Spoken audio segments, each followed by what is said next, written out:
Hello. आदरणीय व्यासपीठ आणि व्यासपीठावरती उपस्थित असणारे महाराष्ट्राचे लाडके आमदार आदरणीय रोहितदादा पवार आणि ज्यांनी एफडीएचं उत्कृष्ट असं काम केलं असे उत्कृष्ट महाराष्ट्रातले अधिकारी ज्यांना ओळखलं जातं असे महेशजी झगडे सर आणि या व्यासपीठावरती असणारे सगळे प्राध्यापक यांचं सर्वप्रथमतः स्वागत आहे. खरं तर जास्त वेळ घेणार नाही, फक्त 1 ते 1.5 मिनिटात मी माझी व्यथा मांडतो. खरं तर मी पण एक फार्मसीचा विद्यार्थी आहे. माझाही स्कोर दादा 106 आहे झगडे सर, आणि आमचा एनटीडीचा जो कटअप आहे तो 107 आहे. आणि ज्यावेळी पेपर झाला, प्रोव्हिजनल मेरिट लिस्ट आली, सगळ्या गोष्टी समोर आल्या, त्यावेळी कुणाला भांडावं तर आपण आपल्या नशिबाला भांडावं का हा प्रश्न माझ्या समोर होता. पण ज्यावेळी ऋषिकेश गांगुर्डे सरांचा एक व्हिडिओ समोर आला त्यावेळी इथं नशिबाचा दोष नाहीये, तर इथं या भामट्या व्यवस्थेचा दोष आहे असं मला वाटतंय.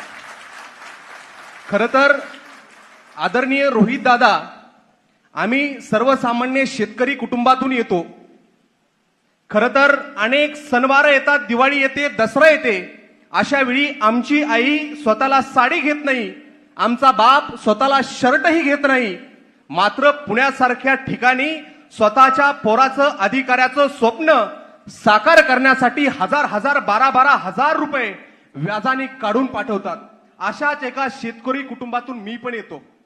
खरं तर पुण्याच्या सदाशिव पेठेमध्ये राहत असताना आमची व्यथा आम्ही सांगायची कुणाला? खरं तर 2 टी शर्ट आणि 2 नाईट पॅन्टीवरती आणि पोटाला भेटतच नाही रविवारी काही, म्हणून वडापाव वरती अभ्यास करणारी आम्ही पोरं ज्यावेळी मेरिट लिस्टच्या बाहेर येतो त्यावेळी आमच्या मनात प्रश्न पडतो की आम्ही अभ्यास करावं की लोकांच्या तिथं साल मेहनत करून स्वतःचं पोट भागावं. कारण जर खऱ्याला न्याय नसल तर ही व्यवस्था कुणासाठी आहे हा प्रश्न आमच्या तुमच्या मनामध्ये पडतो दादा. म्हणून असं आम्हाला वाटतं की ऋषिकेश दादांनी उठवलेला जो आवाज आहे, नितीश सूर्यवंशी सरांनी उठवलेला जो आवाज आहे, तो आवाज दबला गेला नाही पाहिजे आणि याची निपक्ष चौकशी झाली पाहिजे. खरं तर एमपीएससीनं परिपत्रक काढली, सीआयडी कडे तपास गेला, पण महाराष्ट्रातल्या शेतकऱ्याच्या पोराच्या मनामध्ये प्रश्न हाच आहे की खरंच हा तपास निपक्ष पद्धतीनं होऊन याची चौकशी होऊन याच्यामध्ये जे दोषी आहेत त्यांच्यावरती कारवाई होणार आहे का हा आवाजही आता दबला जाईल. पण आम्हाला असं वाटतं की या मंचावरती जे उपस्थित आहेत ते हा आवाज दबू देणार नाहीत आणि आमच्या शेतकऱ्यांच्या कष्टकऱ्यांच्या पोरांना न्याय देतील एवढीच अपेक्षा या मंचावरती असणाऱ्या महाराष्ट्राच्या लोकप्रिय आमदार आदरणीय रोहित दादा आणि महाराष्ट्राचे अतिशय उत्कृष्ट असे झगडे सरांकडून व्यक्त करतो आणि थांबतो. जय हिंद, जय महाराष्ट्र.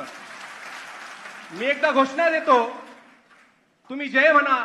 छत्रपती शिवाजी महाराज की जय. भवानी. धन्यवाद.